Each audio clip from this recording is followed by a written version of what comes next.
Friends, स्वागत है आप सभी का मेरे यूट्यूब चैनल पर। फ्रेंड्स, आज मैं आपके सामने एक नए टॉपिक के साथ फिर से हाजिर हूँ। आज का हमारा टॉपिक है, देखिए आज का हमारा टॉपिक क्या है। क्लास 10th के कुछ इम्पोर्टेंट क्वेश्चंस मैं आज आपके लिए लेके आई हूँ एसएसटी के, जो आपसे हर बार एग्ज़ाम्स में पूछे जाते हैं। ठीक है, जो आपसे हर बार एग्ज़ाम्स में पूछे जाते हैं एक एक नंबर के क्वेश्चन में। ठीक है, हमेशा ये क्वेश्चन आते हैं एक एक नंबर के क्वेश्चन। इसमें लगभग 10 क्वेश्चंस आपके सामने आते हैं एग्ज़ाम में, छोटे छोटे 10 क्वेश्चन आते हैं। ये बहुत ज़्यादा इम्पॉर्टेंट क्वेश्चन है जो मैंने आपको यहाँ पे बता रही हूँ मैं, जो आपको ये बहुत ज़्यादा इम्पॉर्टेंट है आपके लिए अगर आप क्लास 10th के स्टूडेंट हैं तो। ठीक है, देखिए आगे क्या है। देखिए, फ्रांसीसी क्रांति कब हुई थी? 1789 में। फ्रांसीसी क्रांति कब हुई थी? 1789 में। यंग इटली की स्थापना किसने की थी? यंग इटली नामक जो संस्था थी, इसकी स्थापना किसने की थी? ज्यूसेppe मेत्सिनी ने। नंबर 3 है, इटली के एकीकरण में सबसे बड़ा बाधक व्यक्ति कौन था? इटली के एकीकरण में सबसे बड़ा बाधक व्यक्ति रोम का पोप था। ये रोम का जो पोप था वो इटली का एकीकरण नहीं करना चाहता था, क्योंकि यह एक धार्मिक नेता था जिसका प्रत्येक संपूर्ण जनता पर प्रभुत्व रहता था। इटली के रोम के पोप का, इटली की राजधानी है रोम। रोम का जो पोप था वो एक धार्मिक नेता उसको कह सकते हैं आप। तो उसका संपूर्ण जनता पर प्रभुत्व था, इसलिए वो इटली का एकीकरण करने के पक्ष में नहीं था। नंबर 4 देखिए, गांधी इरविन जो समझौता हुआ था, गांधी और इरविन के बीच जो समझौता हुआ था वो कब हुआ था? 5 मार्च 1931 में।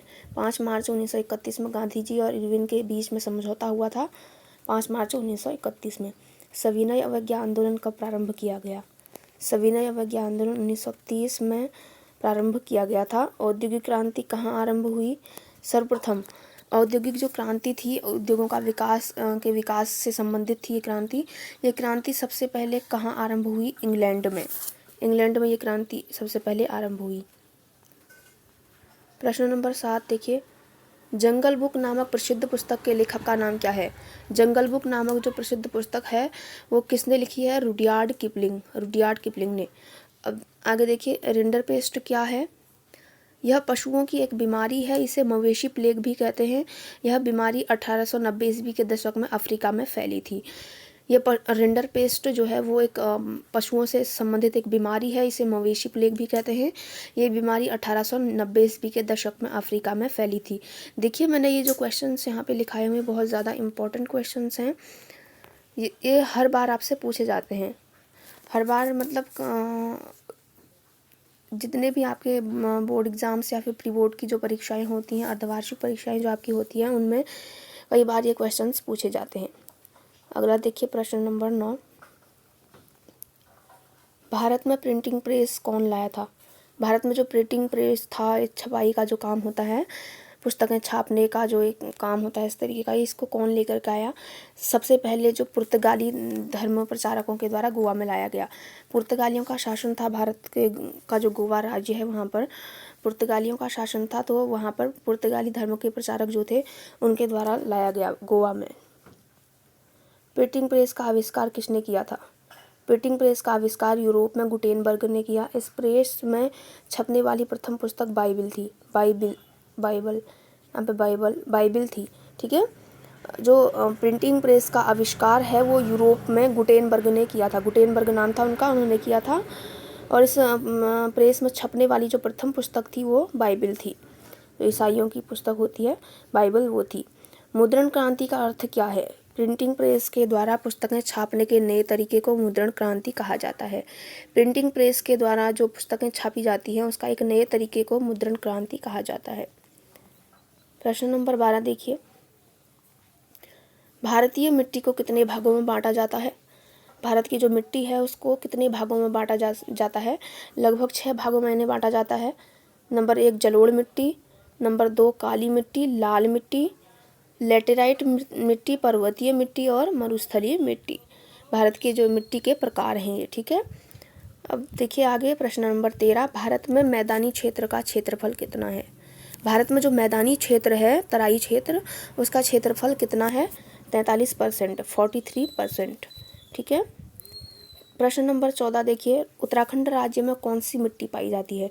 उत्तराखंड राज्य आपको पता है पर्वतीय राज्य है, एक पर्वतीय राज्य है उत्तराखंड राज्य, तो यहाँ पर पर्वतीय मिट्टी पाई जाएगी।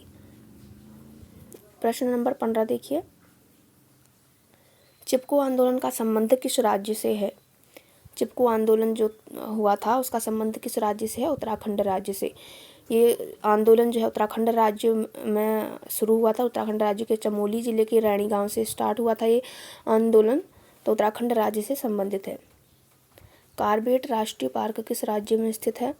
कार्बेट नेशनल पार्क भी इसको कहते हैं, कार्बेट नेशनल पार्क है ये उत्तराखंड राज्य में। ठीक, जो कार्बेट राष्ट्रीय पार्क है वो उत्तराखंड राज्य में है। ठीक है। बांधों को आधुनिक भारत के मंदिर किसने कहा था? जो बांध बनाए जाते हैं नदियों में उनको आधुनिक भारत के मंदिर किसने कहा था? पंडित जवाहरलाल नेहरू, जो भारत के प्रथम प्रधानमंत्री थे, उन्होंने कहा था। प्रश्न नंबर 18 देखिए,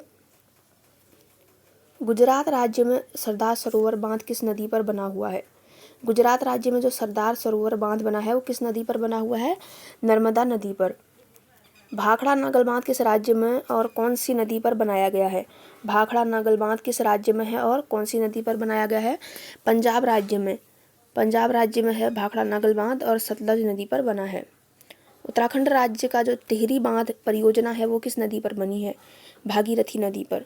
उत्तराखंड राज्य में है टिहरी बांध परियोजना, ये भागीरथी नदी पर बना है जो उत्तराखंड के टिहरी जिले में है। श्वेत क्रांति क्या है? दुग्ध उत्पादन में वृद्धि करने के लिए श्वेत क्रांति या ऑपरेशन फ्लड चलाया गया है। दुग्ध क्रांति, ठीक है, श्वेत क्रांति, दुग्ध उत्पादन में वृद्धि करने के लिए श्वेत क्रांति चलाई गई है। ठीक है, दुग्ध जो दूध का उत्पादन होता है उसमें बढ़ोतरी करने के लिए श्वेत क्रांति चलाई गई थी।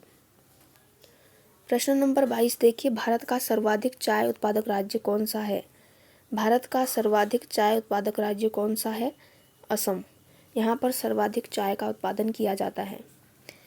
भारत ने अपना पहला परमाणु विस्फोट कहाँ किया था? परमाणु जो परीक्षण था, परमाणु का जो परीक्षण था वो भारत ने सबसे पहले कहाँ किया था?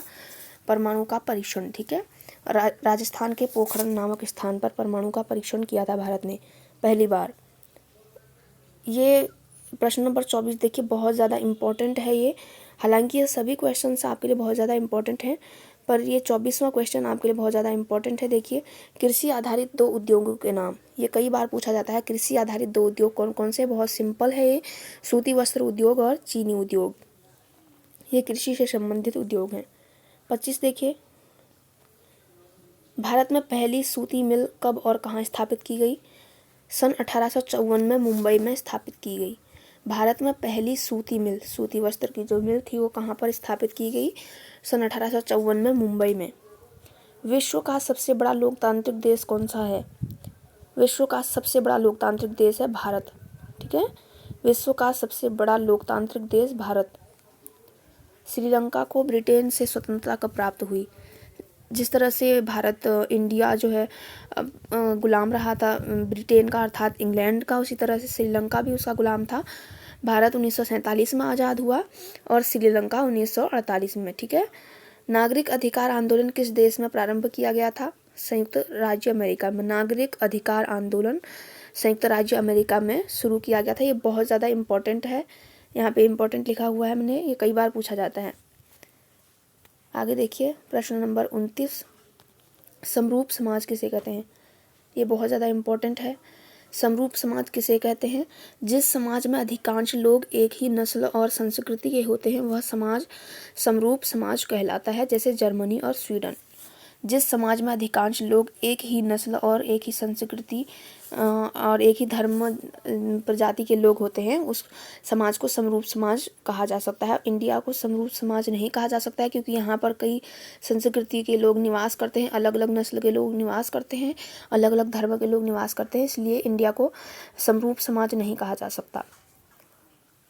प्रश्न नंबर 30 देखिए, बहुत ज़्यादा इम्पोर्टेंट है, बहुत बार पूछा जाता है। मार्टिन लूथर किंग जूनियर की हत्या कब की गई थी?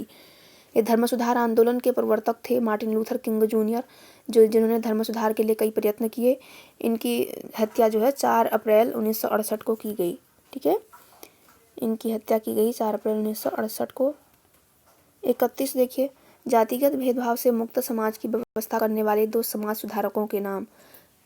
जातिगत भेदभाव से मुक्त समाज, जाति के आधार पर जो भेदभाव होता था उससे मुक्त समाज, उससे जातिगत भेदभाव को, अर्थात जो जातिगत भेदभाव था उसको समाप्त करने के लिए किस किस ने कार्य किए। एक राजा राम मोहन राय जो ब्रह्म समाज के संस्थापक भी हैं, और डॉक्टर भीमराव अंबेडकर जो भारतीय संविधान के प्रारूप समिति के सदस्य हैं, और जो भारत का संविधान है इनकी देन है ऐसा कहा जाता है। डॉक्टर भीमराव अंबेडकर और राजा राम मोहन राय ने जो है जातिगत भेदभाव के खिलाफ हमेशा संघर्ष किया और उसे जड़ से उखाड़ने की कोशिश की।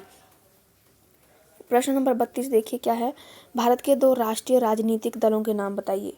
भारत के 2 राष्ट्रीय राजनीतिक जो दल हैं उनके नाम बताने हैं आपको। देखिए क्या है, राष्ट्रीय दल क्या है, राष्ट्रीय दल जो संपूर्ण राष्ट्र में राष्ट्रीय दल है, राष्ट्र के द्वारा इनको मान्यता प्राप्त है। भारतीय जनता पार्टी और कांग्रेस ई, भारतीय जनता पार्टी बीजेपी और कांग्रेस ई। ये क्षेत्रीय दल हैं, अकाली दल और तृणमूल कांग्रेस। अकाली दल और तृणमूल कांग्रेस क्षेत्रीय दल हैं, और ये राष्ट्रीय दल हैं भारतीय जनता पार्टी और कांग्रेस ई।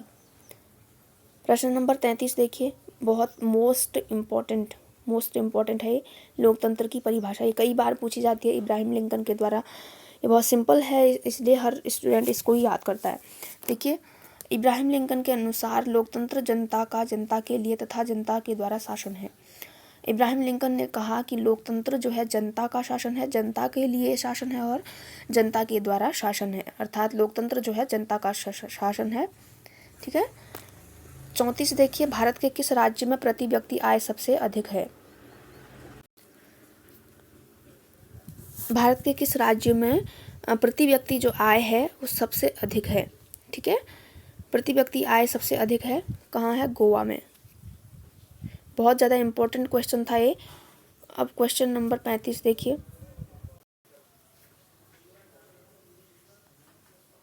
क्वेश्चन नंबर 35, विश्व व्यापार संगठन का उद्देश्य क्या है। WTO वर्ल्ड ट्रेड ऑर्गेनाइजेशन का मुख्य उद्देश्य क्या है। अंतर्राष्ट्रीय व्यापार को बढ़ाना, समस्त देशों के बीच व्यापार को बढ़ाना। विश्व व्यापार संगठन का एक मुख्य उद्देश्य है अंतर्राष्ट्रीय जो व्यापार है, अलग अलग देशों के साथ जो व्यापार होता है उस व्यापार में बढ़ोतरी करना। ठीक है, ये इम्पोर्टेंट क्वेश्चंस थे जो आपसे कई बार एग्जाम्स में पूछे जाते हैं। बहुत ज़्यादा इम्पोर्टेंट क्वेश्चन हैं आपके लिए। अगर आप क्लास 10th के स्टूडेंट हैं तो SST से रिलेटेड क्वेश्चंस थे आपके। हालांकि मैंने इसमें 35 ही क्वेश्चंस मैं आपके लिए लेके आई थी। 35 क्वेश्चन है, बहुत ज़्यादा इंपॉर्टेंट क्वेश्चन है जो आपसे कई बार एग्जाम्स में पूछे जाते हैं। ठीक है, इन्हें एक बार अच्छे तरीके से देख लीजिएगा। ये मोस्ट इम्पॉर्टेंट क्वेश्चंस हैं, मोस्ट इम्पॉर्टेंट हैं आपके लिए। प्लीज़ एक बार इसे देख लीजिएगा। Class 10th SST social science. ठीक है, तो फ्रेंड्स मिलते हैं अपनी नई वीडियो में, तब तक के लिए बाय बाय, टेक केयर।